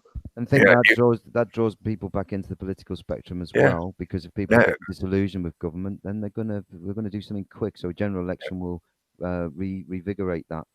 And everybody will feel, or maybe not, again, shouldn't generalize that much or stereotype that much, not everyone, but a lot of people will have a real desperate sense of, well, I've got to participate on this vote, because now my vote could be the one that makes a difference with whether we get our Brexit or not get it, whatever it is that person chooses. But yeah, absolutely, more and more people have been drawn back into the political game now, thanks to all the shit. Because they've made it, like what we was talking about with the profiteers, and in a way, I suppose you could probably show that the methodology is basically the same, but they're creating that sense of scarcity or victim kind of disaster mentality, such that, oh, you've got to participate, because if you don't, the world will fucking end. And because of the craziness, a lot of people have more of that sense. I have more conversations now that involve some element of politics than anything else. When I'm, just chatting with people, they might mention something about, all the fucking crazy Brexit shit or whatever, Sometimes it kind of saddens me that it's like people only want to wake up when it hits them in the pocket, you know what I mean? It's not through any altruistic notion or they're enraged at any injustice, you know what I mean? It's when they start feeling it in their own pocket, you know what I mean? It's sad, really, when you think about it. I can admit that the time it really hit home for me, I was interested before then, and I was somewhat of an activist before then on certain things like the right to protest and stuff like that, and the our streets protests, the reclaim the streets protests, that kind of thing. But it was only when the austerity bullshit started in 2008 and it really hit me, and my financial situation was completely tipped over. And then it was like, fucking, this is right on my doorstep now. This is no longer that, oh yeah, I can sort of see what people are talking about, but it's over there, or it's at a distance, or I can avoid it, I can make more. No, now it come and fucking hit me in the face. So it was definitely when it gets to that financial level, when your life gets turned upside down, basically. And as most people's lives are based on being able to get that money and trade it for what they want, then when it hits you in the pocket, that's when it knocks you over. So self-concern is the root of the problem, though, isn't it? You know, instead of looking after your, well, I might go on my soapbox. Well, there's enough information out there now, isn't there, with the internet and the way it works now. You know, I mean, you can look for good things, and people should be aware that, you know, that we shouldn't be at that point where it's actually knocking on your door. You know, you should already be aware and maybe look at how you're going to cope with things, or maybe just, you know, how you deal with things, you know, differently. You know, just sitting there in your little solipsistic world, and that's the end of it, you know, and nothing's going to happen to you, and we're all just worrying about nothing. Because, yeah, like you say, when it does hit you financially like that, and they have come for the, you know, with the austerity measures and the benefits, with all that, what's his name, Atos, and was it Atos? Yeah, Those it lot? was back then. Yeah, back then in those days, but we've got a new name now and all the rest of it. But those people who just go in there, literally just cutting people's money off. Yeah, when that happens to the middle classes, Middle England, where the banks come and take all the money all of a sudden, you've got no pension either. That you know, what's that got to do? I mean, that's you know, that's what they're talking about going forward. You know, because they've already hit the poor as much as they can, and you know, now it's moving up a gear, and we're seeing it sort of creep into people. You know, they maybe not can afford 2 or 3 holidays a year. They can only have 2 at the moment. You know, whatever. Or you know, 2, yeah, lucky bastards. did you see what I mean? It's like slowly etching back. They can't have 5 cars. They can only do 2 cars now. You know, it's the kind of like it's creeping up, or there's certain things happening which, you know, like we said with 2008 when all that housing bubble and all that blew up. You know, with there's been reports of the in Switzerland. I think we mentioned it a few weeks ago about the banks in Switzerland reporting that there's less transactions. They monitor all world transactions or something of all banking and everything, and what everybody spends, and they've seen them. You know, there's a trend in drops, and There you know, was some big drops on the Wall Street on various exchanges, but that was a good few days ago now, several days ago. So it's more like property owners, people who paying interest on loans, people who, you know, this sort of thing, people who own companies, you know, and stocks. It's the stocks. I mean, we've said this, you know, as a throw it out there thing. The AI taking over, suddenly it might just go right. Let's have a crash, you know, and just take over, you know, and that sort of thing, and know how to. And we always know there's always beneficiaries from stock market crashes. Seen that through. We're just checking the history. You know, who benefits from all this. You know, not everybody's skint. The monopolies get the opportunity to amalgamate even more of the lesser guys. Exactly. Yeah, so I'm saying the monopolies, that's a bit of an oxymoron, you know. So there's only one monopoly, but those ones that are sort of right at the top of the corporate tree, they get bigger as they absorb more of the smaller guys, as the smaller guys get forced out of business. Yeah. And of course, they're eating each other at the same time. So we are getting closer and closer towards a true monopoly of a single corporate trader. Yeah. But, you know, beneath that facade is the corporatocracy anyway. So it is one single corporation anyway. And they never talk about the debt anymore. Remember, there was new. Yeah. It was always like a little count, a little counter. The debt clock. Yeah, the debt clock, which was always. They don't mention it now because it's too fucking scary. It kept going up like thousands of pounds a second. You know? And it's more of that grow some eyeballs kind of thing as well. You know, a lot of people don't realise just how insanely massive the debt truly is, and they find it difficult to even comprehend the kind of scale, the numbers you're talking about and whatever. And now that the media hardly ever talks about it, then it's just, oh, whatever. As long as I can keep getting money out of the bank, it doesn't matter. It doesn't matter. Yeah, because if this thing's for real, then we were bankrupt a long time ago. Yeah, I think they've already crushed the system. They're just stretching it out for as long as they can to allow certain effects, such as that amalgamation of bigger corporations into a bigger structure. And they'll keep it going. Full automation. Yeah. Sorry, Days. Yeah. Sorry, Peter. No, I was going to say they'll keep it going as long as they want, because they're printing the money. They're keeping it going. Yeah. And when they decide to have a recession or have an austerity moment, they'll have one. And look at the way it's rapidly going towards an infrastructure where, for example, a singular, supposedly third-party company such as Amazon has become intrinsic to many countries' economies. So it's part of the system, basically. It's no longer a private third-party company. It's part of the infrastructure of your society. That's the Should stage. it become a utility? That's the question that we're in at the moment, you know. And the same can just as easily, if not more so, be applied to the internet infrastructure. So not only the physical technology, the wires, the cables and servers, all that kind of stuff, but the platforms that operate in that environment. We're in a situation now where, although there's still some choice, the majority of people are happy or content. You know, they put up with the monopoly platforms that are there. Yeah, I put up with YouTube for doing this kind of stuff because it's the biggest video sharing platform. So I know. And if the social platforms become a utility, then how can you ban somebody for that environment, especially for life? You know. Yeah, exactly. It's the stage we've got to where a lot of the general populace is actually asking for that now.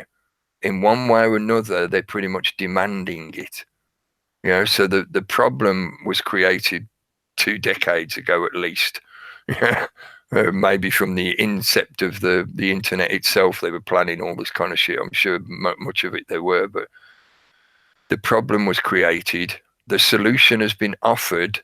For the past several years, it's been offered in a little bit of a subtle way. You know, they put out articles and ideas about things like, well, you know, we've got to be careful with what words are used because some words can be weaponized and all these kind of ideas that are subliminally being pushed into the public consciousness.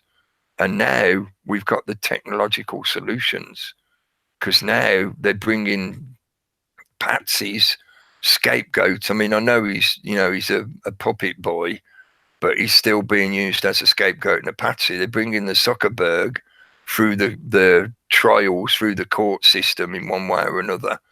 And they're going to use him as an example to get the baying public to go along with, well, you need government to intercede here, don't you?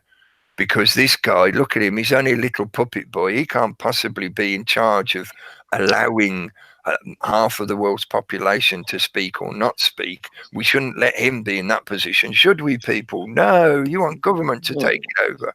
Exactly. Your beneficent technocratic masters are here for you. Yeah. And a lot of I know it gets labelled as left wing or SJW or whatever, but a lot of this kind of infrastructure changeover is being accepted by people on all parts of the political spectrum, nearly all of it. Yeah? So it's not just about left-wing socialist people or whatever, you know, secret communists, the McCarthyism bullshit that's going on again. A lot of the technology is being readily accepted by people all across the political spectrum. The difference is where it's got to the stage where the technology can now offer a potential technocratic socialism. And that's, you know, the big bad technocracy that I've ranted about for years.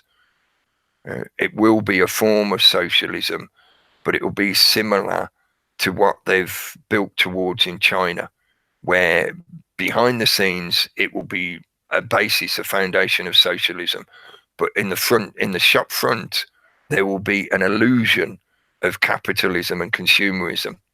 So you'll have a choice of products, but all those products will be produced and provided to you by the state. Yeah, so there is a false illusion of choice and a false illusion of consumerist capitalism and all that kind of stuff. So it will keep the public placated, but the whole system really runs on a technocratic socialism. And eventually it will get to the stage where things like the concept of paper money, cash and whatever will be over and done with because you won't need it because you're all part of the system. Whether you're left or right of the political spectrum, you're all walking around with the technology that ties you into that fucking system. I honestly think that's why they're demonising plastic, man. I said that before, man, but I think it's going to become a more valuable commodity in the advent of 3D printing when we get into full automation and the universal credits rolled out. Universal credits rolled out, everybody's got the same money, so we need a different commodity, you know what I mean? Yeah. So that's why every time you turn on Sky News right now, it's all plastic, the oceans, plastic. You literally turn on Sky News right now and they'll be talking about plastic oceans. You can, everybody can have their own little plastic printer, their 3D printer. And it'll end up in a situation where we'll be competing with each other to like print out something unique, so that we can actually find a customer to sell it to. You could print out little mini Mark Zuckerbergs who don't pay their fine. They could clean up the shite. They could clean up that shite in the ocean overnight if they had the will. Yeah. Remember that teenage kid? I think he was 14 when he come up with the idea. It's a simple biomechanical system that eats the plastic. Yeah, I remember that. And he did get paraded around the media for a couple of months, maybe, and that sort of disappeared into the background again now. And there's people in, I think it was in Japan, they come up with a similar method that eats the plastic and turns it back into an oil product, like a petroleum product. Well, that was a few years ago. I did see today one of the main supermarkets here in the UK have said that they're not going to be using any plastics in any of their, products they sell, or in meat products, or veg. It's all going to be different. No more plastic chicken. Way! Wrapped in plastic. It's fantastic. They're so kind to us. Our beneficent masters. Aye. And they're trying to tell you, well, knife crime, as we know, you look back 10 years, knife crime is bad now, sort of that scam, right? But knives, we'll need to disarm the population, obviously, so that there's a differential, right? But it's like, what would they leave you with? A plastic spork? But they're telling you the plastic's evil, do you know what I mean? You can't win with these bastards. A spork can be dangerous too, even if it is plastic. But what they're going to do next? Chop all our hands and feet off, or make us live in a box? Hang on, maybe I'm right on that. I might be prophesying the future, saying something like that. Rain in a jar, as you always used to say. So, one other story that I sort of wanted to mention. I didn't think to mention it last week on Reality Chat. I'm not sure if it was really doing the rounds then. But in America, in one county, they've banned unvaccinated children from going out in public. And I don't know if you remember, but it was only a few weeks ago that I actually mentioned that when we were talking about vaccinations, and they're trying to bring in mandatory vaccinations again and stuff like that. And I said it's getting very close to the stage where if you're unvaccinated, especially children, if you have an unvaccinated child, you won't be allowed to go to public spaces like a school or just out in public. Well, we mentioned Italy, didn't we? The Italians have brought that in their country for kids going to school. They haven't been vaccinated; they're not allowed in school. Yeah. As you were saying, an old cookie, like what they worried about, man, that the vaccinated ones, they're going to be safe anyway. So what's your big fear? I think, if anything, that's probably part of the kind of psyop of it. They're worried that unvaccinated people will be in an area where an outbreak starts and the unvaccinated won't get it. It will be all the vaccinated people that suffer the outbreak, and the unvaccinated people then will become a bit of evidence that proves the bullshit about the vaccine system in the first place. So I think they're doing it's sort of like preceding the potential problem. They're trying to get ahead of a potential problem by saying now that, you're not allowed to mix in public because you might cause a problem. Yeah, because that's a potential terrorist. Public. I mean, mixing in public, that's another step. I mean, banning them from going to school, but going outdoors and being in public, like you say. I haven't read more into the details of it, but from what I saw, it was talking about just public spaces. They're not allowed out in public, which is basically like house arrest. Yeah, like parks and stuff. See, if you've got the eyes to see, there's far more than enough evidence out there to reveal a lot of this stuff and a lot of the things that we often talk about. But you have to see it for yourself. You have to realize it for yourself. It doesn't require some magic key or magic potion. It isn't something that you can buy. You can't join a club. You can't pay to be a member and get that realization. People might help you towards it. You might get lots of great advice and listen to good wisdom and all that kind of good stuff, but you can't buy it. So you have to see this stuff for yourself. So that means you need to grow some eyeballs. It's not for sale. if you do happen to be sight impaired or blind or anything like that, please don't be offended and think I'm having a dig at you. Not at all. Metaphorically talking about Vision. your third eye, developing that vision, developing the discernment and the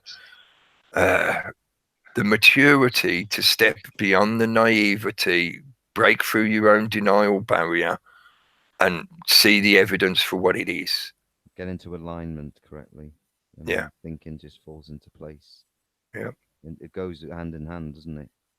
Thing. People don't get, I'm not doing it.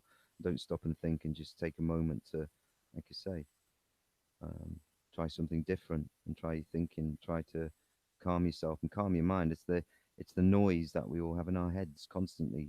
We're missing the signal. And there's a signal there, but it's drowned out by noise, white noise. 100%. And that's the problem. So it's, we can get there, we can do that, and listen to the signal properly and correctly. And I'll start talking about remote viewing in a minute. Sorry, I was talking about that the other day. Sorry. That costs extra. Yeah. No, but it's the ability we all have. I mean, that's the thing that anyway, it's getting. That's for premium subscribers on our. I'll talk about it on Wednesday. On the next hour. On the Patreon episode. Yeah. Cost you $60 to listen to the next hour. I will mention that. It was an interesting talk I went to see. So it was on Friday. I went to see a guy talking about that and did a little demo, and we all had a little go, and it was fascinating stuff. But yes, so I'll chat about that on Wednesday a bit more. Okay, cool. Yeah. Oh yeah, it is just coming up to the hour, so I'll wind it up. I'll wrap it up at that.